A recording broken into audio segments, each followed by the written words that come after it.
Morant with a running start. Oh, it dunks! Oh, my goodness! Tie game in overtime. Gasol will turn his heat. It's gone! Memphis on top. 7-10 remaining. Conley now with three. Count it! A 15-point lead for Memphis. And Blake Griffin gets into it on the floor with Randolph. Hard to tell if there are any punches being thrown under there, but Griffin took acceptance. Adams going long. Morant! Oh, he hit it! John Morant, insanity! You gotta be kidding me. Welcome to Grits and Grinds, a Memphis Grizzlies podcast.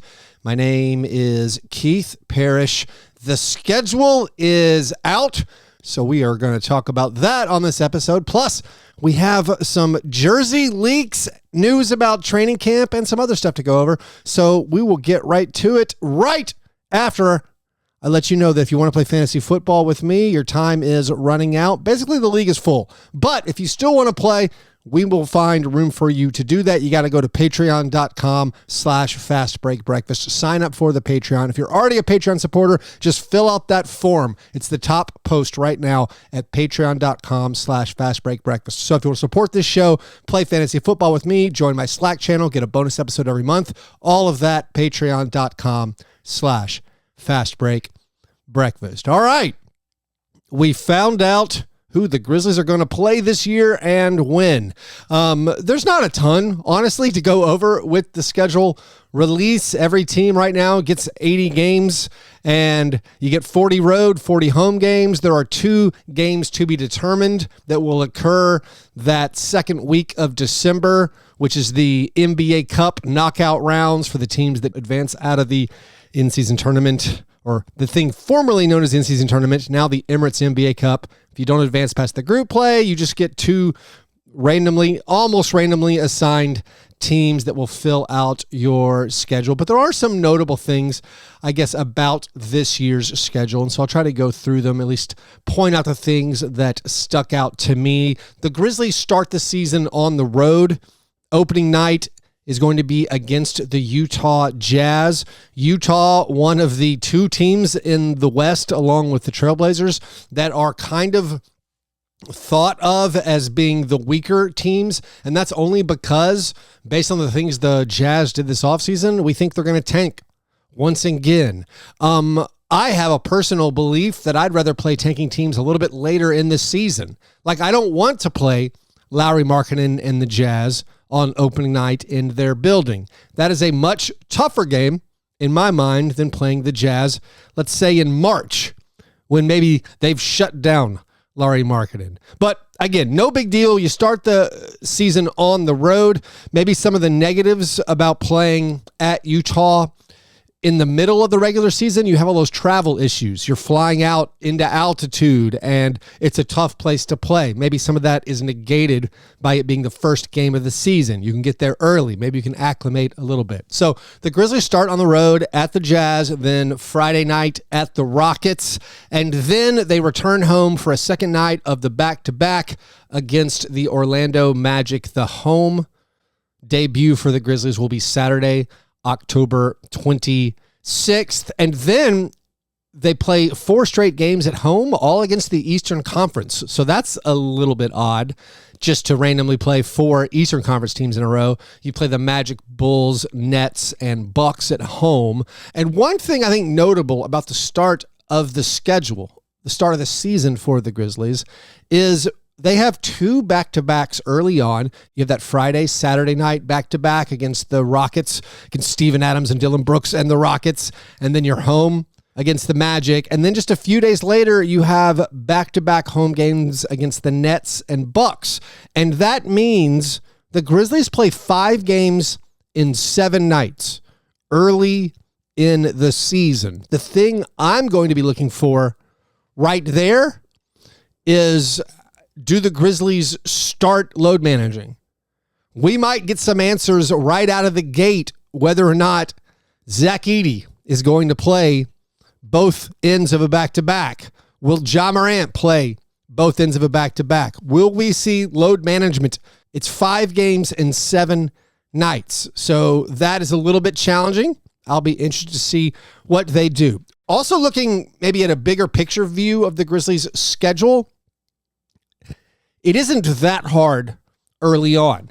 They don't play any elite teams for a while. I mean, I guess the elite teams right now, we're thinking it's the Celtics, the Knicks, maybe the Sixers, maybe the Bucks in the East, and then in the West, the Thunder, the Nuggets, maybe the Mavericks and the Timberwolves. You do get the Bucks and the Sixers early on, but essentially your first 13 games, you don't play maybe any of the top, absolute top teams in my mind, which are Boston and New York and the Thunder and the Nuggets. You do finally play the Nuggets on a strange back-to-back 2-game homestand. It's not an actual back-to-back, but the Grizzlies go on this West Coast road trip that also features their first nationally televised games of the year on November 13th. They play at the Los Angeles Lakers. It's their only road game against the Lakers this year.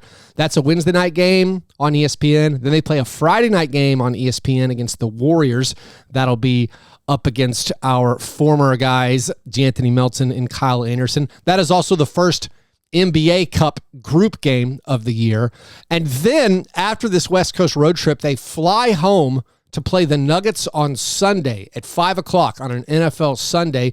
That is a tough little stretch. It's a tough game specifically because of that west to east statistically proven jet lag phenomenon. Like you have to play at the Lakers, then at the Warriors, and then come home and play a home game against the Nuggets. That's a trap game. I mean, you're already playing Nikola Jokic and the Nuggets. That's tough. That's one of those games that could be maybe a little bit disappointing. But then after playing the Nuggets on Sunday, you play them again at home that Tuesday night. That Tuesday night game is also part of the Grizzlies group play in the NBA Cup. And by the way, if you've forgotten, the Grizzlies group in the NBA Cup is extremely difficult. It is the Warriors and the Nuggets and the Lakers and the Pelicans. All of those teams are projected to be in the playoff mix, not a bad team among them, really. So that is a tough group for the Grizzlies. I would definitely say it's the group of death. And actually, just looking at this little stretch, at the Lakers, at the Warriors, home for Denver, and then you play the game after that. Second night of a back-to-back, you play against the 76ers. You play back-to-back games against Jokic and Embiid. That's a very, very hard little 5-game stretch. Then after that, it lightens up a little bit around Thanksgiving. You play at the Bulls, play Trailblazers, the Pistons, a home Friday night game the day after Thanksgiving. That is the in-season tournament group play game against the Pelicans. Then you play a home game against the Pacers. Then, I'm not going to go game by game throughout the entire thing. There aren't, I don't think, that many big takeaways as the schedule for every team. It's essentially the same. Some highlights that I will say that are worth pointing out. The teams that the Grizzlies ended up only playing 3 times. So when the schedule is made, you're going to play each team in the Eastern Conference just twice. You're going to play everybody in your division 4 times. And then among the rest of the Western Conference teams, you're either going to play them 3 or 4 times. And the teams the Grizzlies only play 3 times this year, I think it's a pretty good draw. The Grizzlies only play the Nuggets and the Timberwolves 3 times. Those are 2 of the best teams in the West. You only have to play them once on the road.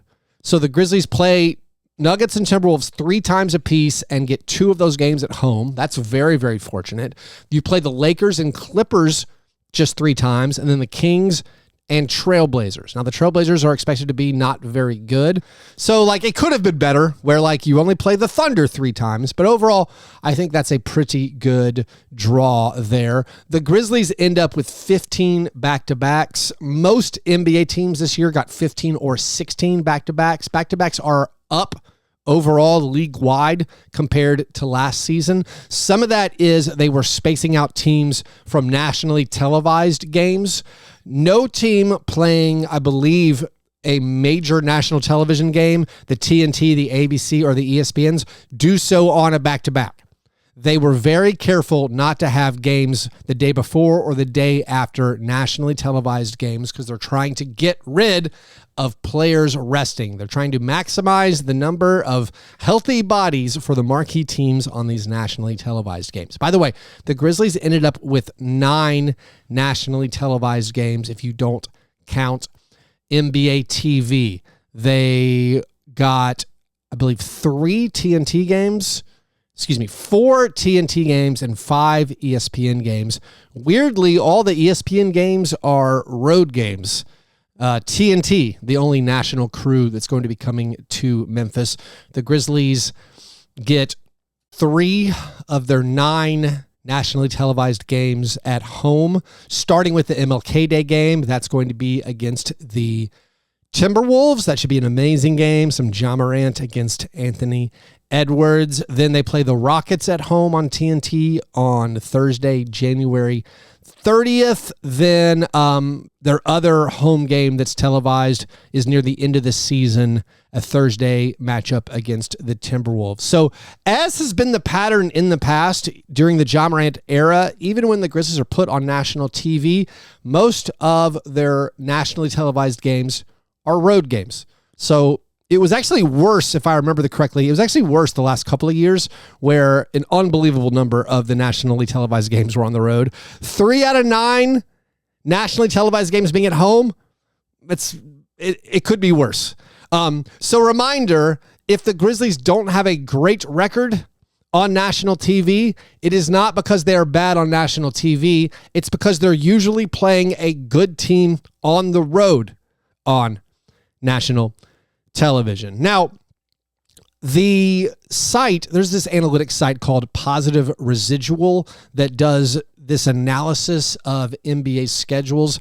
It points out strength of schedule based on how good teams are projected to be. It also weighs in travel times. It weighs in altitude. It looks at the back-to-backs. It has this thing called rest advantage games and rest disadvantage games.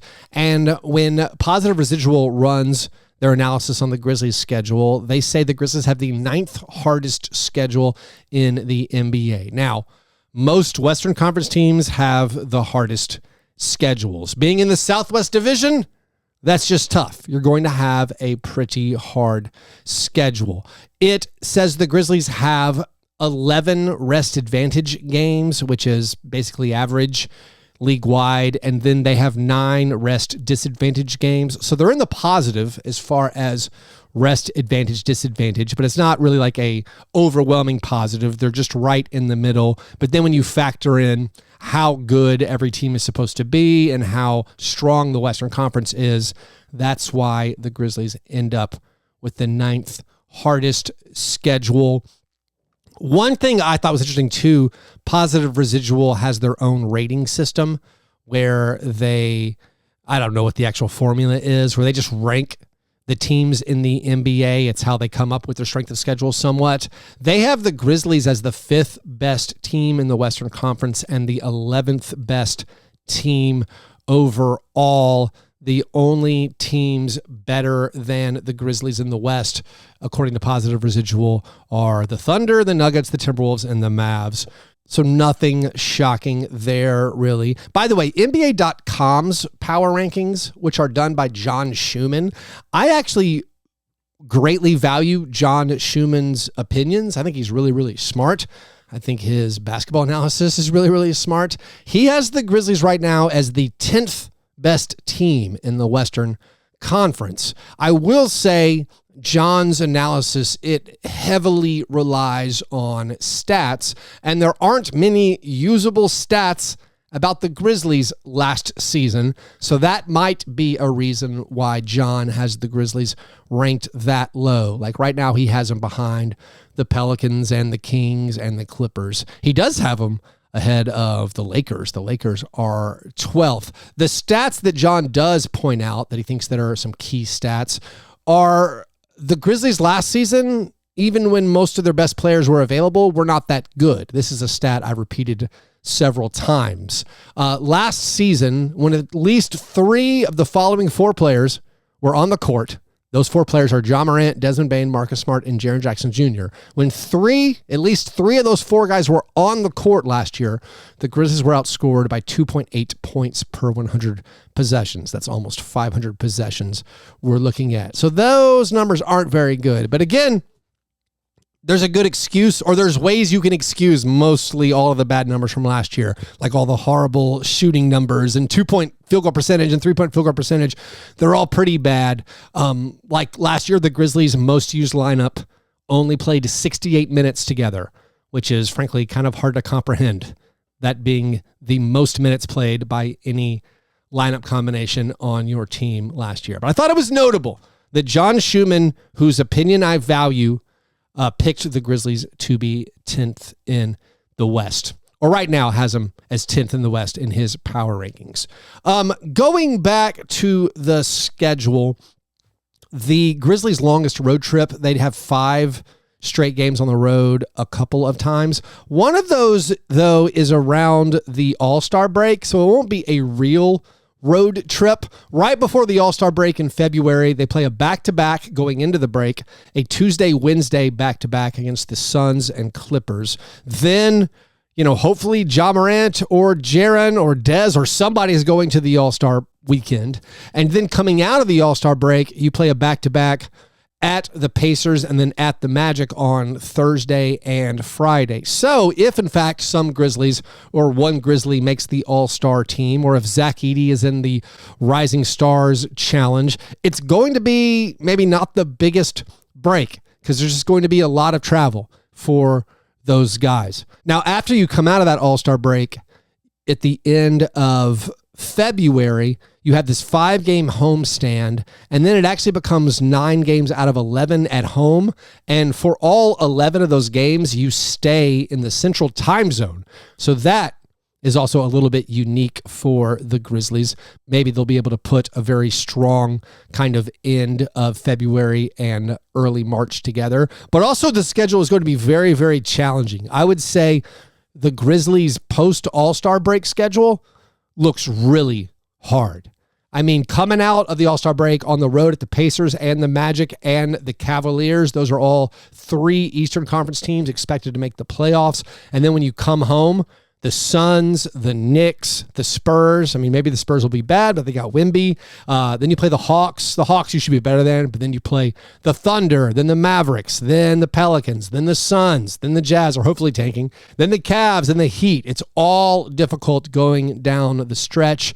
You have a lot of important games in the back. I mean, obviously, we hope they're going to be important, but it looks like the Grizzlies' schedule is a little bit backloaded as far as difficulty. Now, in other Grizzlies news, this bit of news makes me pretty excited. The Grizzlies announced they are holding training camp in Nashville.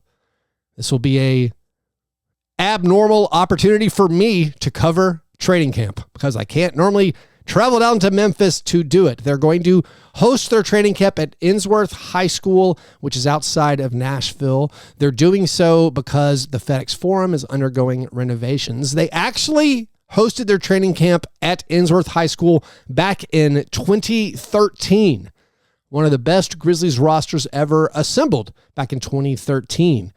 They had training camp out here then. So maybe that means good things are in store for this season. There are not any publicly available events, though, as of now for that training camp. Back in 2013, they had an open practice that was well attended back then. Reminder, there are lots of Grizzlies fans in the Nashville area, but the Grizzlies will be hosting training camp in Nashville from October 1st through 3rd. I haven't seen any announcement of an open practice back in Memphis, but I would guess they do something, but maybe not because of the renovations. Now, there are some other events in Nashville. The Grizzlies are doing their annual caravan. They're hosting a couple of events on September 14th. That's a Saturday. There will be a basketball camp for kids that morning, and then there will be a meet and greet at the Sounds game, the Nashville Sounds minor league baseball game that evening. I don't know who's going to be involved in the meet and greet except for me. I'll be there meeting and greeting you guys. So if you want to come out on September 14th to the Sounds game, come say hey, I'll be there. The Grizzlies are also doing events in Little Rock, Arkansas, and Jackson, Tennessee, and in Huntsville, Alabama. So if you live anywhere near those places, definitely check out the details about the Grizzlies caravan. And finally, we got some jersey leaks.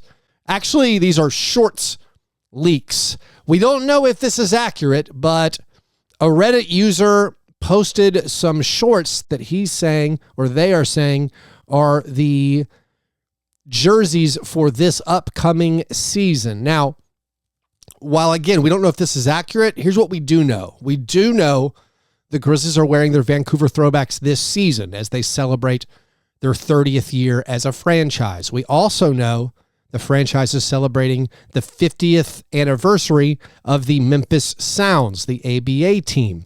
We saw the 50th anniversary Sounds logo during Summer League as it was on the polo shirts that the coaching staff was wearing. We previously had a Reddit post that predated Summer League and predated those coaching shirts that had the Sounds logo that said the Grizzlies were going to be wearing red city jerseys this year. So we put it together with the Sounds logo. Oh, maybe it sounds like we're doing a Sounds throwback or something Sounds inspired. Well, this latest leak of these shorts shows some red Grizzlies shorts with a cursive G. That cursive G also is reminiscent of the treble clef in music. If we get an ABA-inspired red Grizzlies jersey with the Grizzlies in like a music-inspired cursive font, I think I'm going to be pretty excited about that. So, again, we don't know if this leak is verified to be what the actual shorts are going to look like, but it seems reasonable that it could be true based on what we know. And then the white throwback shorts, of course, we're very familiar with these white throwback jerseys. We don't know exactly what the Vancouver throwbacks were going to be. Like they could have done the turquoise again. They could have done white. They could have done black. I kind of thought they'd go back to the turquoise just because it was so popular, but maybe one of the factors in the team's decision, if they do end up going with white throwbacks, is how Nike could not keep up with the demand with the turquoise colors. And there was some talk that like Nike couldn't get that color as far as, I don't know if it's just the fabric or a dye. They were limited on how many turquoise jerseys they could produce. So perhaps in anticipation of large jersey sales for Ja Morant and Zach Edey, they're like, hey, let's just do white this year. So if it is white, I mean, frankly, I'll be excited because I don't think the Grizzlies have had a good white jersey in ages. I really dislike their current white jerseys. So I think it'd be cool if this leak is accurate and we end up with some white Vancouver throwbacks and then some wild red ABA tribute jerseys. But again, this is just a rumor. And with that, I believe that's everything I need to get to.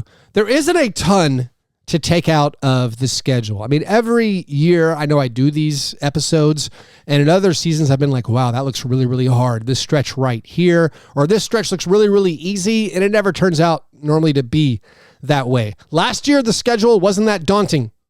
We actually thought, hey, we're missing Ja Morant for the first 25 games. Conveniently, we don't play that many good teams. This should go fine. It went not fine. It went horribly. So there's not a lot to take from the schedule. I do like looking at which teams you play 3 times, and maybe you get a little bit lucky only having to play the Lakers and the Nuggets and the Timberwolves 3 times, but it might not even matter there based on, you know, it's always going to be based on injuries and which players miss some games. So the schedule is essentially balanced for every team. The good things are the Grizzlies didn't have one of the worst like rest disadvantage games or the most rest disadvantage games. They're right in the middle as far as those things. So not a lot of complaints we can make. Anyways, if you want to support this program, do that at patreon.com/fastbreakbreakfast. Also a reminder, if you want to play fantasy football, you basically need to sign up. The draft is going to be August 29th, less than 2 weeks from today. And also I'm going on vacation. I'm not sure if there will be an episode out next week. If there is one, it will be at the very end of the week. So hope you guys have a great weekend. I'll talk to you soon. Go Grizz.